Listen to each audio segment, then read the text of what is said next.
फिलिपियो के नाम पत्री अध्याय 3 हमें आत्मिक परिपक्वता, विश्वास में दृढ़ता और मसीह को सर्वोच्च मानने की शिक्षा देता है। इसके माध्यम से हम जानेंगे कि सच्ची धार्मिकता हमारे कर्मों से नहीं बल्कि यीशु मसीह पर विश्वास करने से आती है। इसमें प्रेरित पौलुस हमें चेतावनी देते हैं कि हमें उन लोगों से सावधान रहना चाहिए जो धर्म को बाहरी नियमों और कर्मों से मापते हैं। वे अपने जीवन का उदाहरण देते हुए कहते हैं कि उन्होंने सब कुछ खो दिया ताकि मसीह को पा सके। उनका हृदय का उद्देश्य था कि मैं मसीह को जानूं और उसके पुनरुत्थान को सामर्थ्य को पहचानूं।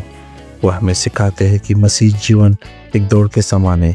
हमें पीछे की बातें भूलकर आगे की ओर दौड़ना चाहिए ताकि उस प्रतिफल को पा सके जिसके लिए मसीह ने हमें बुलाया है। आइए सुनते हैं फिलिप्पी के नाम पत्री अध्याय 3। निदान हे मेरे भाइयों, प्रभु में आनंदित रहो। वे ही बातें तुमको बार बार लिखने में मुझे तो कुछ कष्ट नहीं होता और इसमें तुम्हारी कुशलता है। कुत्तों से चौकस रहो, उन बुरे काम करने वालों से चौकस रहो, उन काट कूट करने वालों से चौकस रहो, क्योंकि खतना वाले तो हम ही हैं जो परमेश्वर के आत्मा की अगुवाई से उपासना करते हैं और मसीह यीशु पर घमंड करते हैं और शरीर पर भरोसा नहीं रखते। पर मैं तो शरीर पर भी भरोसा रख सकता हूँ। यदि किसी और को शरीर पर भरोसा रखने का विचार हो तो मैं उससे भी बढ़कर रख सकता हूँ। 8वें दिन मेरा खतना हुआ। इस्राएल के वंश और बिन्यामीन के गोत्र का हूँ। इब्रानियों का इब्रानी हूँ। व्यवस्था के विषय में यदि कहो तो फरीसी हूँ। उत्साह के विषय में यदि कहो तो कलीसिया का सताने वाला, और व्यवस्था की धार्मिकता के विषय में यदि कहो तो निर्दोष था। परंतु जो जो बातें मेरे लाभ की थीं, उन्हीं को मैंने मसीह के कारण हानि समझ लिया है। वरन मैं अपने प्रभु मसीह यीशु की पहचान की उत्तमता के कारण सब बातों को हानि समझता हूँ, जिसके कारण मैंने सब वस्तुओं की हानि उठाई और उन्हें कूड़ा समझता हूँ, जिससे मैं मसीह को प्राप्त करूं और उसमें पाया जाऊं, न कि अपनी उस धार्मिकता के साथ जो व्यवस्था से है, वरन उस धार्मिकता के साथ जो मसीह पर विश्वास करने के कारण है और परमेश्वर की ओर से विश्वास करने पर मिलती है। और मैं उसको और उसके मृत्युंजय की सामर्थ को और उसके साथ दुखों में सहभागी होने के मर्म को जानूं और उसकी मृत्यु की समानता को प्राप्त करूं, ताकि मैं किसी भी रीति से मरे हुओं में से जी उठने के पद तक पहुंचूं। यह मतलब नहीं कि मैं पा चुका हूं या सिद्ध हो चुका हूं, पर उस पदार्थ को पकड़ने के लिए दौड़ा चला जाता हूं जिसके लिए मसीह यीशु ने मुझे पकड़ा था। हे भाइयों, मेरी भावना यह नहीं कि मैं पकड़ चुका हूं, परंतु केवल यह एक काम करता हूं कि जो बातें पीछे रह गई हैं उनको भूलकर आगे की बातों की ओर बढ़ता हुआ निशाने की ओर दौड़ा चला जाता हूँ, ताकि वह इनाम पाऊं जिसके लिए परमेश्वर ने मुझे मसीह यीशु में ऊपर बुलाया है। सो हम में से जितने सिद्ध हैं यही विचार रखें, और यदि किसी बात में तुम्हारा और ही विचार हो तो परमेश्वर उसे भी तुम पर प्रकट कर देगा। सो जहाँ तक हम पहुँचे हैं उसी के अनुसार चलें। हे भाइयों, तुम सब मिलकर मेरी सी चाल चलो और उन्हें पहचान रखो जो इस रीति पर चलते हैं जिसका उदाहरण तुम हम में पाते हो, क्योंकि बहुतेरे ऐसी चाल चलते हैं जिनकी चर्चा मैंने तुमसे बार बार किया है और अब भी रो रो कर कहता हूँ कि वे अपनी चाल चलन से मसीह के क्रूस के बैरी हैं। उनका अंत विनाश है, उनका ईश्वर पेट है। वे अपनी लज्जा की बातों पर घमंड करते हैं और पृथ्वी की वस्तुओं पर मन लगाए रहते हैं। पर हमारा स्वदेश स्वर्ग पर है और हम एक उद्धारकर्ता प्रभु यीशु मसीह के वहां से आन की बाट जो रहे हैं। वह अपनी शक्ति के उस प्रभाव के अनुसार जिसके द्वारा वह सब वस्तुओं को अपने वश में कर सकता है, हमारी दीनहीन देह का रूप बदलकर अपनी महिमा की देह के अनुकूल बना देगा। फिलिप्पी के नाम पत्री अध्याय 4 हमें आनंद, संतोष और परमेश्वर पर पूर्ण भरोसा रखने की शिक्षा देता है। इसके माध्यम से हम जानेंगे कि मसीह जीवन का सच बाहरी परिस्थिति से नहीं बल्कि मसीह में शांति पाने से है। प्रेरित पौलुस हमसे कहते हैं, प्रभु में सदा आनंदित रहो। फिर कहता हूँ आनंदित रहो। वे हमें सिखाते हैं कि चिंता मत करो, बल्कि हर बात में प्रार्थना और धन्यवाद के साथ अपनी विनती परमेश्वर के सामने रखो।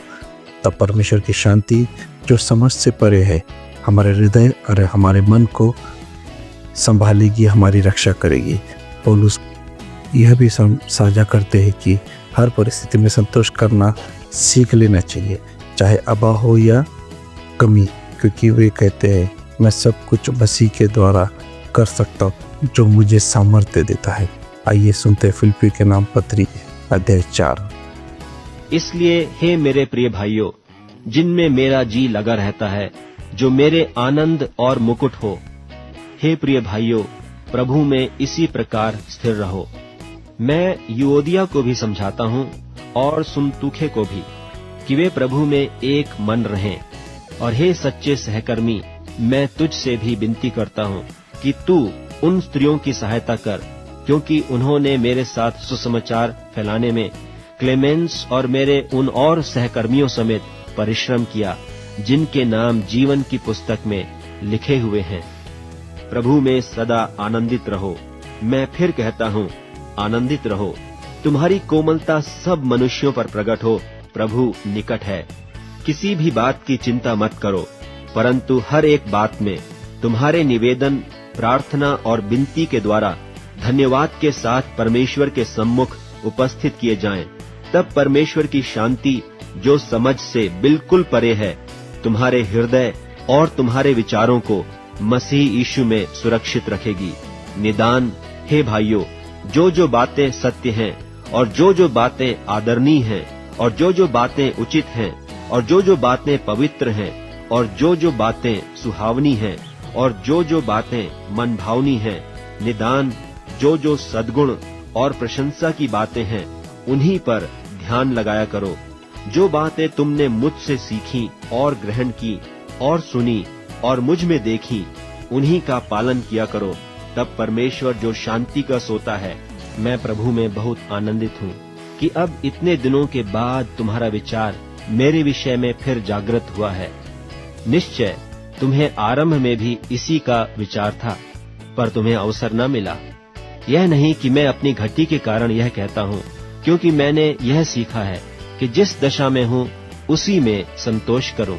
मैं दीन होना भी जानता हूँ और बढ़ना भी जानता हूँ। हर एक बात और सब दशाओं में मैंने तृप्त होना, भूखा रहना और बढ़ना घटना सीखा है। जो मुझे सामर्थ्य देता है, उसमें मैं सब कुछ कर सकता हूँ। तो भी तुमने भला किया कि मेरे क्लेश में मेरे सहभागी हुए। और हे फिलिपियो, तुम आप भी जानते हो कि सुसमाचार प्रचार के आरंभ में जब मैंने मकिदुनिया से कूच किया, तब तुम्हें छोड़ और किसी मंडली ने लेने देने के विषय में मेरी सहायता नहीं की। इसी प्रकार जब मैं थिस्सलुनीके में था, तब भी तुमने मेरी घटी पूरी करने के लिए एक बार क्या वरन 2 बार कुछ भेजा था। यह नहीं कि मैं दान चाहता हूँ, परंतु मैं ऐसा फल चाहता हूँ जो तुम्हारे लाभ के लिए बढ़ता जाए। मेरे पास सब कुछ है, वरन बहुतायत से भी है। जो वस्तुएं तुमने इपफ्रुदीतुस के हाथ से भेजी थीं, उन्हें पाकर मैं तृप्त हो गया हूँ। वह तो सुगंध और ग्रहण करने के योग्य बलिदान है, जो परमेश्वर को भाता है। और मेरा परमेश्वर भी अपने उस धन के अनुसार जो महिमा सहित मसीह यीशु में है, तुम्हारी हर एक घटी को पूरी करेगा। हमारे परमेश्वर और पिता की महिमा युगानुयुग होती रहे। आमीन। हर एक पवित्र जन को जो यीशु मसीह में है, नमस्कार कहो। जो भाई मेरे साथ हैं, तुम्हें नमस्कार कहते हैं। सब पवित्र लोग, विशेष करके जो कैसर के घराने के हैं, तुमको नमस्कार कहते हैं। हमारे प्रभु यीशु मसीह का अनुग्रह तुम्हारी आत्मा के साथ रहे। ये वचन सुनकर अगर आप आशीर्वादित हुए हैं, तो इसे दूसरों के साथ भी बांटिए, ताकि उन्हें भी आशीर्वाद मिले। मिलते हैं अगली वीडियो में। तब तक प्रभु यीशु मसीह की कृपा और प्रेम आपके साथ बना रहे। जय मसीह की।